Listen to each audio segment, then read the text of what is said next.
మానవ జీవితమే ఒక మహాభారతం, అది మంచి చెడుల రెంటి నడుమ నిత్య ఘర్షణం. శిఖండి తిరిగి వచ్చాడు. ఈ విషయంలో మెచ్చుకోవాలి అమ్మని. మాట నిలబెట్టుకున్నాడు. 10 రోజులకు వచ్చేసాడు. ఎందుకంటే ఆపదలో ఆదుకున్నాడు మహానుభావుడు, నా తండ్రిని తల్లిని ఆదుకున్నాడు, నేను తిరిగి ఇచ్చేయాలి అని వచ్చేసాడు. ఈ 10 రోజుల్లో కథ మారిపోయింది. భారత కథ అంటే అలాగే ఉంటుంది. మరి ఈ యక్షుడు స్థూలాకరుడు స్త్రీ రూపం ధరించడం వల్ల ఆ లోపల ఉండిపోయాడు, బయటికి రావట్లేదు. అంతవరకు మగాడైన వాడు స్త్రీ అయ్యాడు. మామూలు స్త్రీ అయితే తిరగచ్చు, ఇబ్బంది లేదు. అర్ధరాత్రి స్త్రీ కూడా స్వేచ్ఛగా తిరగలిగేటువంటి ప్రదేశాలు అవి యక్షుల ప్రదేశాలు. భారతదేశంలో అంటే కష్టం కానీ, అందుకని తిరుగుతుంది ఇబ్బందుల. కానీ స్త్రీగా మారిపోయిన పురుషుడు, అందుకని కొంచెం సిగ్గుపడి లోపల ఉండిపోయాడు. కుబేరుడు అక్కడికి విహారానికి వచ్చాడు. ఇతని భవనం మట్టితో నిర్మించిందే అని మంచి విచిత్రమైన రంగులు వేసి 2-3 అంతస్తుల్లో పెద్ద ప్రాసాదం ఈ స్థూలాకరుడు భవనం.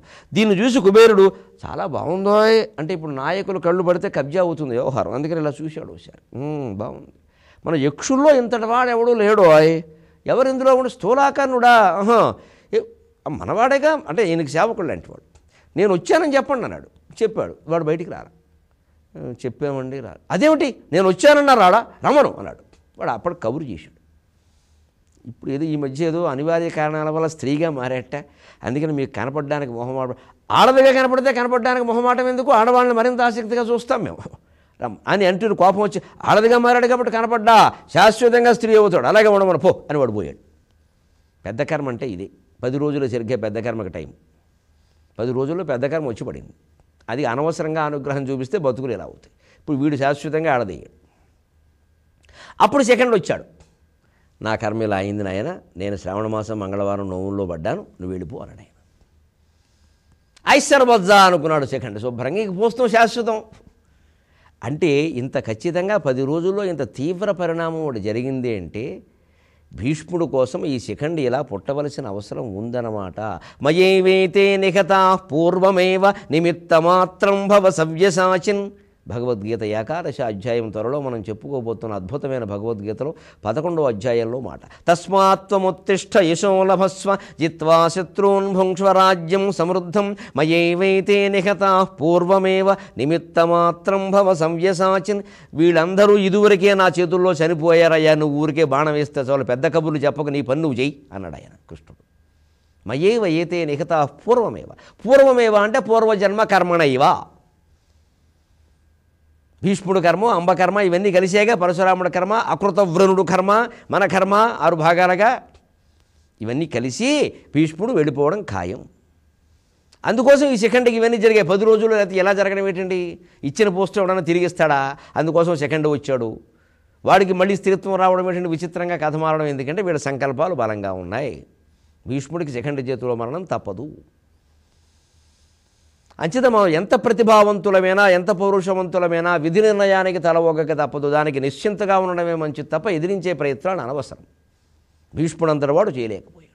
అలా ఏదో జరగవలసి ఉండేది జరిగిందనమాట. ఇంక చేసేదేముంది, వెళ్ళారు ఎవరి దారిని వాళ్ళు.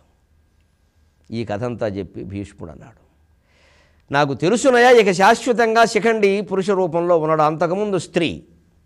అందుకే నేను ఒక్క నియమాన్ని పెట్టుకున్నాను, మీరు ఏమైనా అనుకోండి. దుర్యోధన, నీకు ముందే చెబుతున్నాను, యుద్ధం ప్రారంభం కాకముందే మళ్ళీ నన్ను ఇబ్బంది పెట్టద్దు. అంగనలను కానీ, అంగన పూర్వులను కానీ, అంగన అభిధానులను కానీ, అంగన ఆకారులను కానీ నేను వధింపను, వారితో యుద్ధం చెయ్యను. వారు నా మీద బాణాలు వేసినా నేను వెళ్ళిపోతాను వెనక్కి. అంగనలను స్త్రీలను, అంగనా పూర్వులను ఇదివరకు స్త్రీగా ఉండి పురుషుడుగా మారిన అంగనా పూర్వులను స్త్రీని ముందు పెట్టుకుని యుద్ధం చేసేవాళ్ళని, అంగన అభిధానులను మగవాడి పేరు కాకుండా స్త్రీ పేరు ధరించిన వాళ్ళని, వెంకటరమణ అంటారు, ఆడో మగో తెలియదు, ఇద్దరికి పెడతారు ఆ పేరు. అంగన ఆకారులను స్త్రీ రూపం ధరించిన వాళ్ళని, స్త్రీలను కానీ స్త్రీ రూపం ధరించిన వారిని కానీ, స్త్రీని ముందు పెట్టుకుని యుద్ధం చేసిన వారిని కానీ, కొంతకాలం స్త్రీగా ఉండి పురుషుడిగా మారిన వాళ్ళతో కానీ నేను యుద్ధం చెయ్యను. నాకు నేను ఎందుకు పెట్టుకున్నాడండి ఇది? తత్వవేత్త అయినవాడు, విషయం పూర్తిగా తెలిసినవాడు, మృత్యువుకి స్వాగతం పలికేవాడు ఈ పని చేస్తాడు. నా చావు ఖచ్చితంగా ఒక స్త్రీ చేతుల్లో రాసిపెట్టి ఉంది. ఇంకా దాన్ని మళ్ళీ ఎదిరించడం, దానికి ఏదో తపస్సులు సైంధవుళ్లాగా అంబలాగా పిచ్చి పనులు భీష్ముడు చేయడు. లేకపోతే అంత ఉన్నతమైన పాత్రగా ఎందుకుంటాడు భారతంలో? ఒప్పేసుకుందాం, వాస్తవంతో మనం రాజీ పడదాం. కాబట్టి మనం వీలైనంతవరకు మనం ఆయుర్దాయాన్ని కోరుకుంటున్నాం. మనకేదో బ్రహ్మచర్యం, తపస్సు, ఆత్మజ్ఞానం, ముక్తి కావాలి. అందుకు మన శరీరం వినియోగపడాలంటే మనం స్త్రీలతో యుద్ధాలు చేయొద్దు. మరి స్త్రీ చేతిలో చనిపోయే యోగం ఇప్పుడు ఆవిడతో యుద్ధం చేస్తే పొల్లెట్టు కొడితే పోతాడు. ఇదే రావణాసురుడికి భీష్ముడికి తేడా.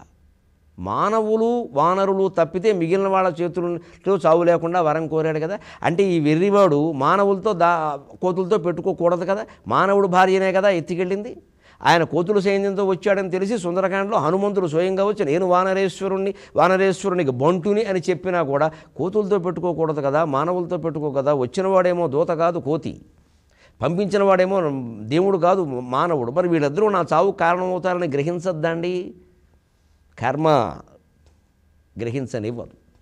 అదే రావణాసురుడికి భీష్ముడికి తేడా. భీష్ముడు గ్రహించాడు, రావణుడు అజ్ఞాని, భీష్ముడు జ్ఞాని. రావణుడు వ్యామోహపరుడు, భీష్ముడు బ్రహ్మచర్య నిష్ఠుడు.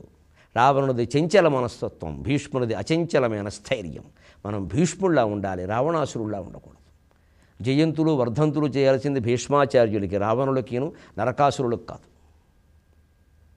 అలా వాళ్ళు కాదు కదా మనకు ఆదర్శం. ఇది తేడా ఇద్దరికి. అందుకని భీష్ముని యొక్క ఔచిత్యం చూడండి ఇక్కడ. మంచిది, ఎలాగూ తప్పదు కాబట్టి మనం కాస్త వాళ్ళ జోలికి వెళ్ళకుండా. సరిగ్గా మీకు జోదం అప్పుడు చెప్పాను నేను ఒక్క మాట. ధర్మరాజు యుద్ధం ఎలాగూ తప్పదని తెలిసి కౌరవులతో తగాదా పెట్టుకోవద్దు అనుకున్నాడు. అందుకే జూదానికి వెళ్ళాడు. వాళ్ళు ఏం చెప్తే చేసేద్దాం మాట్లాడకుండా. అప్పుడు యుద్ధం రాదు కదా. ఈ రకంగా యుద్ధాన్ని నివారించే ప్రయత్నం అయినా వచ్చింది. అలాగే భీష్ముడు కూడా నివారించే ప్రయత్నం అయినా వస్తుంది, అది వేరే విషయం. మనంతరం మనం చేయొద్దు. అంతేగాని స్త్రీలను అవమానించడమో స్త్రీలను తక్కువ చేయడమో కాదు.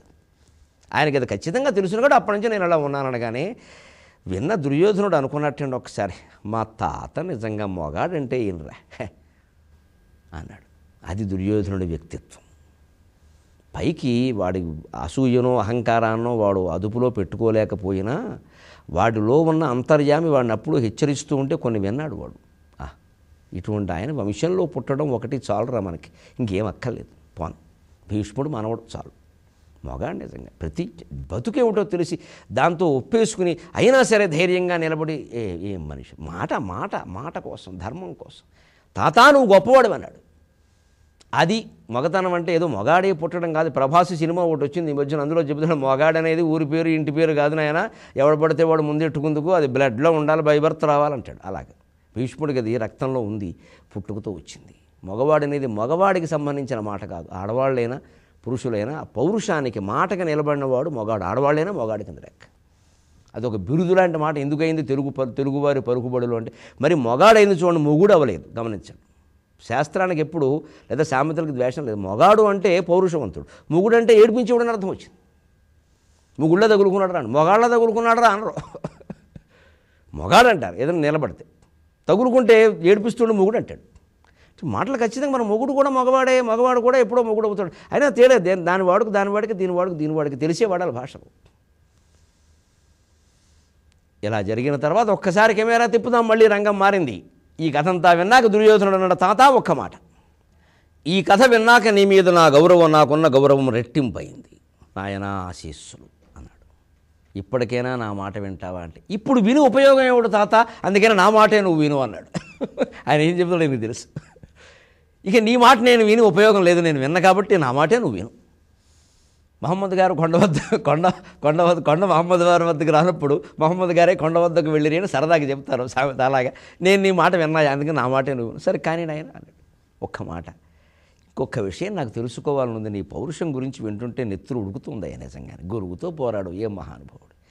అసలు నువ్వు తలుచుకుంటే పాండవుల్ని ఎన్ని రోజుల్లో చంపేయగలవో నాకు చెప్పబోయాను. పాండవ సైన్యాన్ని మొత్తం రెచ్చగొట్టడం అనమాట, రజోగుణం రెచ్చగొట్టడం. ఆయన కూడా రెచ్చిపోయాడు ఒక మాట. ఆ రెచ్చిపోవడంలో కూడా ఆత్మవిశ్వాసం పోదు. అది ఆత్మవిశ్వాసమే కానీ అహంకారం కాదు. మీటుగల రాజరథకుల నాటికి వీరవధింతు. దుర్యోధన అడిగావు కాబట్టి చెబుతున్నా, 257 సంవత్సరాల వృద్ధుడు కదా అనుకుంటున్నామేమో. వృద్ధుల బుద్ధులు సంచరించవచ్చు, మా బాణాలు సంచరించవు. అవి గురి తప్పని బాణాలు. అవి సత్యమేవ జయతే ధర్మం రక్షతి రక్షిత. ఆయన నమ్మిన నా బాణం పాండవ సైన్యాన్ని మొత్తం, నువ్వు అడిగావు కాబట్టి చెబుతున్నా, మీటుగల రాజరథికుల నాటికి వీరవధింతు. వెంటనే ఒక్క మాట అంటున్నాడు, ఒక్క షరతు. నరు శరములునో నాటి పడవైచునంతకు, నరు శరములునో నాటి పడవైచునంతకు, వేటాడద ప్రతిబలంబు వీరుల నెల్లన్. ఈ పద్యంలో 2 రసాల సమ్మేళనం మహాకవి తిక్కనకి క్షీరాభిషేకం చేయాలి. ఒక చిన్న కంద పద్యంలో 1.5 పాదం ఒక రసం, 1.5 పాదం ఇంకో రసం, 4వ పాదం వేరే రసం. త్రిరస సమ్మేళనం. ఈ పెద్ద ఆయుర్వేద ఔషధం. మీటుగల రాజరథికుల నాటికి వేవురవధింతు. మంచి పౌరుషం ఉన్నటువంటి మహారథులైనటువంటి వాళ్ళను కూడా ఒక్క రోజుకి 1000 మందిని చంపుతా. ఇది వీరరసం. వెంటనే నరు శరములు నో నాటి పడవైచునంతకు. అర్జునుని శరాలు నా శరీర అవయవాలు నొచ్చుకునే విధంగా నన్ను కింద పడవేయకుండా ఉంటే ఈ పని చేస్తా. ఒక్కసారి కరుణ పొంగిపోదాన్ని భీష్మ పితామహుడి మీద. ఎంత ఆత్మవిశ్వాసం ఈ మనిషికి. తన బలంతో పాటు తన బలహీనతను గుర్తించాడు. నేనేం చెయ్యలేను, అర్జునుడు నన్ను పడగొట్టేయగలడు, నాకు నమ్మకం ఉంది. వాడి మీద ప్రేమతో నేను చెప్పట్లేదే, వాడి సామర్థ్యం గురించి నాకు తెలుసు. మనవడంటే నువ్వు మనవడివి కాదా, నువ్వెంత మనవడో వాడంతే మనవడు. నాకు తేడా ఏముంది? నువ్వు ధృతరాష్ట్రుడు కుమారుడు, నువ్వు పానుపాండు, ఇద్దరు అన్నదమ్ములే కదా, నాకేం తేడా ఉంది? మాకు ధర్మం మంచితనం ఒక్కటే కదా. ఒక తండ్రికి 2 కొడుకులు ఉండొచ్చు. కాస్త మంచివాడు క్రమశిక్షణ కలిగిన కొడుకు మీద ఒక్క రవ్వ ఎక్కువ ప్రేమ ఉండదా? ఆ తండ్రిని పక్షపాతం అంటే ఎలాగా? క్రమశిక్షణ కలిగినవాడు, లేనివాడు, అల్లరి చిల్లరగాడు, బాగా చదువుకునేవాడు, తండ్రి చెప్పిన మాట వినేవాడు, విన్నవాడు అందరినీ ఒకలా ఎలా చూస్తామండి? ఒకలా అన్నం పెడతాం, ఒకలా బట్టలు కుట్టిద్దాం, కానీ ఒకలా చూడలేము. ఎందుకని ఆ గుణాల్లో తేడా ఉంది. అది గుణాల కారణంగానే నేను పాండవుల్ని ప్రేమిస్తున్నానయ్యా. నీ మీద ద్వేషమే లేదు నాకు. బంధుత్వాల విషయం వస్తూ నువ్వు ఒకటే, వాళ్ళు ఒకటే. అచేత అర్జునుడు నన్ను పాడగట్టుగలిగే సామర్థ్యం కలిగిన వాడు. ఇక్కడ కరుణరసం వెంటనే మన హృదయాలు వెంటనే మళ్ళీ వేటాడదే ప్రతిబలంబు వీరుల నెల్లని రౌద్రరసం. వీరరసం, కరుణరసం, వెంటనే రౌద్రరసం. ఇంత చేస్తే 35 అక్షరాలు. ఈ పద్యంలో మొత్తం అక్షరాలు లెక్కెడితే 50 ఉండవు. అది తిక్కన గారి ప్రతిభ.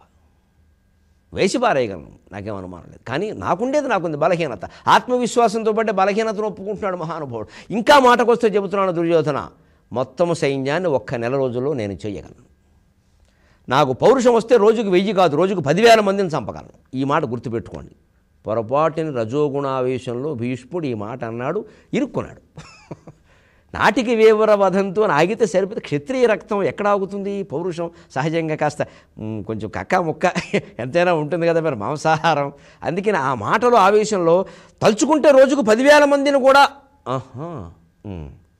వెంటనే ఏదో సినిమాలో గబ్బర్ సింగ్ సినిమాలో సాంబా రాసిపెట్టి అంటాడు, అలాగా దుర్యోధనుడు శకుని ఇది రాసుకో, ఇది అవసరం వస్తే రోజుకు 10,000 మంది కింద గీతకి. అప్పుడు ఇది 8వ రోజు తెలుస్తుంది ఈ విషయం. ఇదే కొంచెం ఆవేశంలో మాట్లాడే మాటలు ఎంత మహానుభావులమైనా ఆవేశంలో మాట్లాడే మాటలు ఇరుక్కుపోతూ ఉంటాం. అందుకని ఆచితూచి మాట్లాడడం అంట. అందుకే ఇరుక్కున్నాడు పాపం. అవసరమైతే 10,000 మంది రాసి పెట్టుకోవా చూద్దాం. వాడు తక్కువ వాడు కాదు, వాడు అందుకోసమే అడిగాడు వాడు. అసలు అందుకు కంద పద్యంలో చెప్పమన్నాడు. అందుకని కాస్త ఎక్కువ వస్తాయి గణాలని, ఎత్తిప్రాసలు ఉంటాయి బాగా. ఇలా ఉంటుందండి మనుషులు. లొంగిపోకూడదు మనం. లొంగిపోయాడు పాపం పెద్ద ఆయన. వేటాడదే ప్రతిబలంబు వీరుల నెల్లని. మంచిది పితామహ, నీకు నమస్కారం. మళ్ళీ రేపు కలుద్దాం.